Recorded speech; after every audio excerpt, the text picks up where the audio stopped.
एक ऐसा इंसान जो हिंदू होने के बाद भी मुस्लिम के रूप में था, वो पाकिस्तान गया, वहाँ के सिस्टम में घुसा, मेहनत की और पाकिस्तान आर्मी में मेजर की रैंक तक पहुँच गया। सालों तक वो दुश्मन की हर खबर भारत भेजता रहा, लेकिन एक शाम सब कुछ बदल गया। उसी के आर्मी के लोगों ने उसे चारों तरफ से घेर लिया, उसे बुरी तरह मारा गया, इलेक्ट्रिक शॉक दिए गए और बर्फ की सिल्ली पर लिटाकर 3rd डिग्री टॉर्चर दिया गया। मगर उस बहादुर ने अपना मुंह नहीं खोला। लेकिन कौन था ये आदमी? कैसे एक हिंदुस्तानी लड़का पाकिस्तान आर्मी का मेजर बन गया और फिर किस गलती ने उन्हें इतने बड़े टॉर्चर को सहने पर मजबूर कर दिया, जानेंगे इस वीडियो में।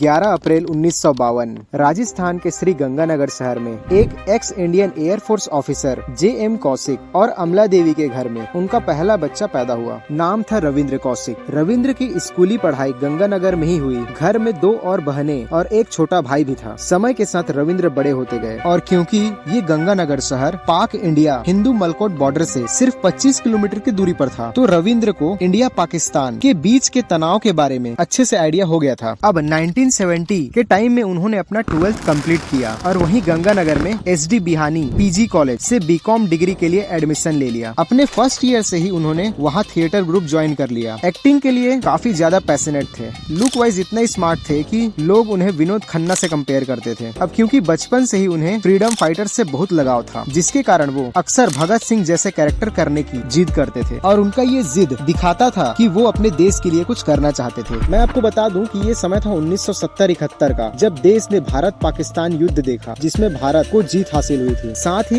ईस्ट पाकिस्तान बांग्लादेश बना, जिसके कारण पाकिस्तान की आर्मी काफी गुस्से में थी, जिससे वहाँ के आर्मी चीफ मोहम्मद जिया उल हक ने तख्ता पलट करके खुद गवर्नमेंट संभालने लगा और कंप्लीट मार्शल लॉ अप्लाई कर दिया। मार्शल लॉ मतलब जब देश का कंट्रोल सिविलियन सरकार से निकलकर आर्मी के हाथ में चला जाए और पूरी गवर्नमेंट आर्मी ही कंट्रोल करे। अब इन पाकिस्तान के मिलिट्री पर हमें गहराई से नजर रखने की जरूरत थी, जिसके लिए हमारे RNAW means research and analysis wing और इंटेलिजेंस टीम अपने स्पाई और जासूस बनाती थी और पाकिस्तान भेजती थी। और इन स्पाई का काम होता था कि ये वहाँ के मिलिट्री मूवमेंट्स और इम्पोर्टेंट डिटेल्स यहाँ इंडिया भेजे। अब अपने हीरो रविंद्र के पास वापिस आए तो 2 साल बाद जब ये अपने कॉलेज के लास्ट ईयर में थे, तब ये गए थे यूपी के लखनऊ शहर में एक नेशनल ड्रामा फेस्ट को अटेंड करने, जिसमें इनका एक मोनो एक्ट था, जहाँ वो अभिनय कर रहे थे एक भारतीय सेना के अफसर का, जिसे चाइना के आर्मी मेंबर्स ने पकड़ लिया है और वो लोग उससे उगलवाना चाह रहे हैं कुछ चीजें, लेकिन उसने कोई भी खुफिया जानकारी देने से मना कर दिया है। तो इस तरह के एक जाबाज ऑफिसर का वो यहाँ पे रोल प्ले कर रहे थे और काफी सारे ऑडियंस के बीच से RNAW के कुछ खुफिया लोग जो इस रविंद्र के एक्ट से काफी ज्यादा इम्प्रेस हुए। एक्ट खत्म होने के बाद ऑफिसर्स ने रविंद्र से बातें की और उन्हें RNAW के बारे में बताया और उन्हें ये जानकर काफी खुशी हुई कि रविंद्र भी अपने देश के लिए कुछ भी करने को तैयार थे। अब इन ऑफिसर्स का ये काम था कि इस 21 साल के बच्चे को हाईली ट्रेंड करना, ताकि वो अपने पड़ोसी देश पाकिस्तान में एक जासूस बनकर रहे। कॉलेज कंप्लीट होने के जस्ट बाद ही उन्होंने अपने पापा से कहा कि वो दिल्ली जाना चाहते हैं, क्योंकि वहाँ उनको किसी जॉब में सिलेक्शन मिल गया है और फिर वो घर से निकल जाते हैं। लेकिन असलियत ये थी कि वो दिल्ली किसी जॉब के लिए नहीं बल्कि RNAW के पास जाते हैं और अब उन्हें 2 साल की हार्ड ट्रेनिंग दी गई। इस ट्रेनिंग के दौरान उन्हें पहले उर्दू लैंग्वेज सिखाई गई, इस्लामिक रिलीजियस प्रैक्टिसेस बताई गई, साथ ही उन्हें मेडिकल प्रोसेस में जाना पड़ा जब उनका खतना कराया गया, ताकि वो इस्लामिक कल्चर में कम्प्लीटली मिल जाएं। और ट्रेनिंग में ही उन्हें पाकिस्तान के जियोग्राफी और इम्पोर्टेंट लोकेशन जिस पर नजर रखनी थी, उन सभी लोकेशन से फैमिलियर कराया गया। 1973 से 75 2 साल ट्रेनिंग के पूरे हुए और अब उन्हें अपने मिशन पर जाना था, जिसमें उनके लिए एक नया पाकिस्तानी बर्थ सर्टिफिकेट बनाया गया और भी सारे डॉक्यूमेंट्स को डिटेल से बनाया गया और उन्हें एक नया नाम दिया गया, नाबी अहमद साकिर। और अब वो रॉ के लिए एक अंडरकवर एजेंट बन गए थे और फिर सेम ईयर 1975 में ही उन्हें पाकिस्तान बॉर्डर पार कराया गया। रविंद्र ने पाकिस्तान में कराची को अपना बेस बनाया और वहीं रहने लगे, लोगों से मिलना जुलना शुरू किया। बताते हैं कि कराची में सबसे पहले उन्होंने लॉ कॉलेज में एडमिशन लिया और इस बीच उन्हें जो भी डिटेल्स पता चलती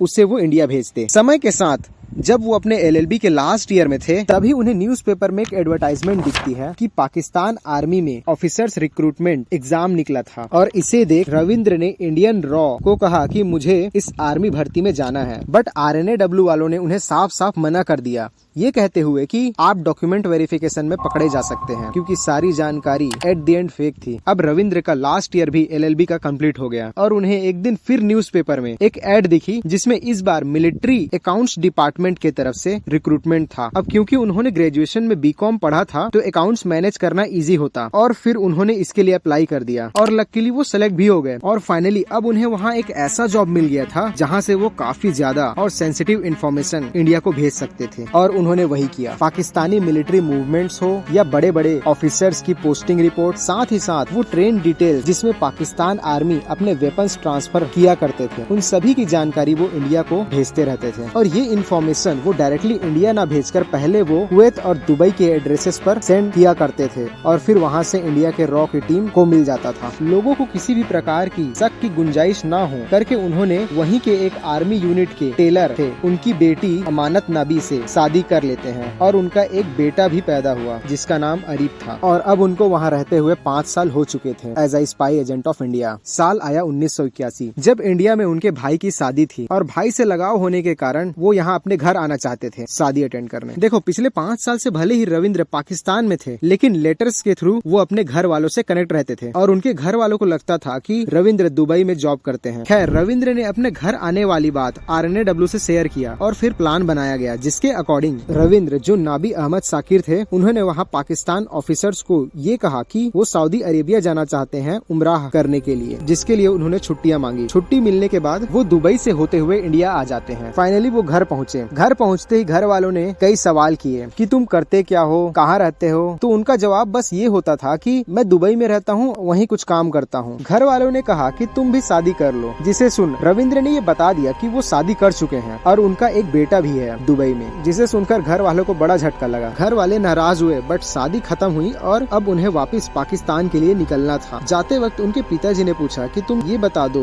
कि वहाँ करते क्या हो। रविंद्र ने कहा, I am serving my country, मैं अपने देश के लिए काम करता हूँ। और जाते जाते ये कहा कि वापस आके सब बता दूंगा, आप लोग चिंता ना करें, कहकर निकल गए। बट उन्हें ये पता नहीं था कि ये उनके फैमिली से आखिरी मुलाकात थी।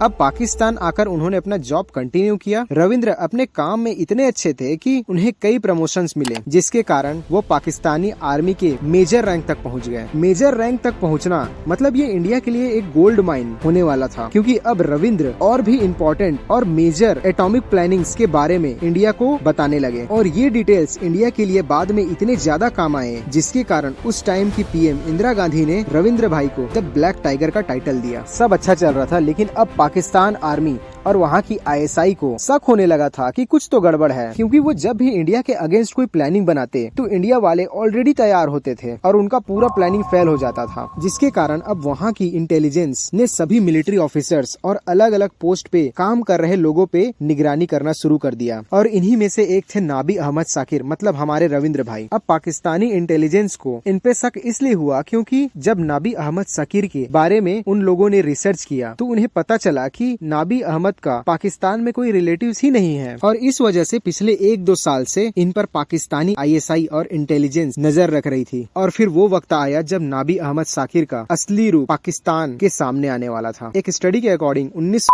में इंडिया के RNAW की टीम ने एक और स्पाई इनायत मसीह को पाकिस्तान भेजा, जिनका काम था नाबी अहमद यानी रविंद्र भाई से मिलना और कुछ डिटेल्स बताना। लेकिन हुआ कुछ यूं कि जब इनायत मसीह बॉर्डर क्रॉस कर रहे थे तभी पाकिस्तान के आर्मियों ने उन्हें पकड़ लिया, और फिर उनकी एक तगड़ी इंटेरोगेशन हुई, जिसमें इनायत ने सब चीज बता दिया कि वो यहाँ क्यों और किससे मिलने आए हैं। उन्होंने कहा कि वो नाबी अहमद से मिलने आया है, जो एक इंडियन स्पाई है और पाकिस्तान मिलिट्री में मेजर की रैंक पर है। अब पाकिस्तानी आर्मी और ISI ने मिलकर एक प्लानिंग बनाई, क्योंकि वो रविंद्र के ऊपर एक जासूसी का मुकदमा भी चलाना चाहते थे, इसलिए उन्हें रंगे हाथों पकड़ना जरूरी था। प्लान के अकॉर्डिंग रविंद्र भाई को इनायत मसीह से मिलने के लिए एक पार्क में बुलाया जाता है। पार्क को चारों तरफ से पाकिस्तान के आर्मियों ने घेर रखा था। थोड़ी देर बाद इनायत मसीह से मिलने एक व्यक्ति पार्क में आता है, जिसका चेहरा ढका हुआ था। कुछ बातें हुई, उसके बाद जैसे ही वो वहाँ से जाने लगे आर्मियों ने उन्हें घेर लिया और उनके कपड़े हटाए गए, और पाया कि वो व्यक्ति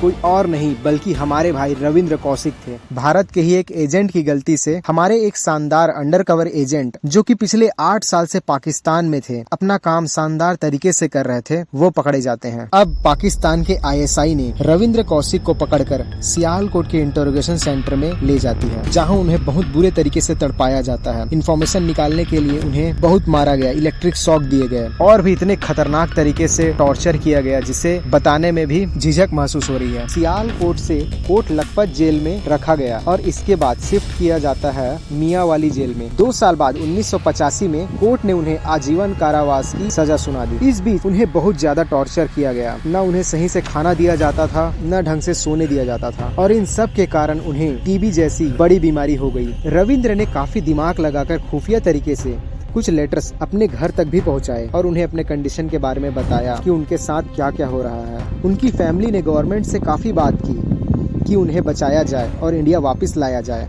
लेकिन बताया जाता है कि उस टाइम इंडियन गवर्नमेंट ने इनकी कोई मदद नहीं की। यहाँ तक कि गवर्नमेंट ने ये मानने से भी मना कर दिया कि रविंद्र कौशिक कोई इंडियन स्पाई है। सोचो उस व्यक्ति को कैसा लगा होगा जिसे ये पता चले कि वो अपनी पूरी जिंदगी जिस देश के लिए मर मिटने को तैयार था, एक दिन वही देश उनको अनजान कह देगा। इसी दुख को व्यक्त करते हुए रविंद्र ने एक लेटर में लिखा था कि क्या भारत जैसे देश के लिए कुर्बानी देने से यही सब मिलता है। 18 साल बाद नवंबर 2001 में पल्मोनरी ट्यूबरक्लोसिस और हार्ट डिसीज के कारण हमारे इंडिया के ग्रेटेस्ट स्पाई इस दुनिया को छोड़कर चले जाते हैं। देखिए इस वीडियो को बनाते टाइम मुझे ये रियलाइज हुआ कि ऐसे न जाने कितने रियल हीरोज हैं हमारे देश के, जिनके बारे में कोई जानता तक नहीं और न कभी उनको उस लेवल की रिस्पेक्ट मिलती है, फिर भी वो अपने देश के लिए कुछ भी करने को तैयार होते हैं। वैसे ये वीडियो आपको कैसा लगा नीचे कमेंट में बताना। कहानी थी रविंद्र कौशिक की।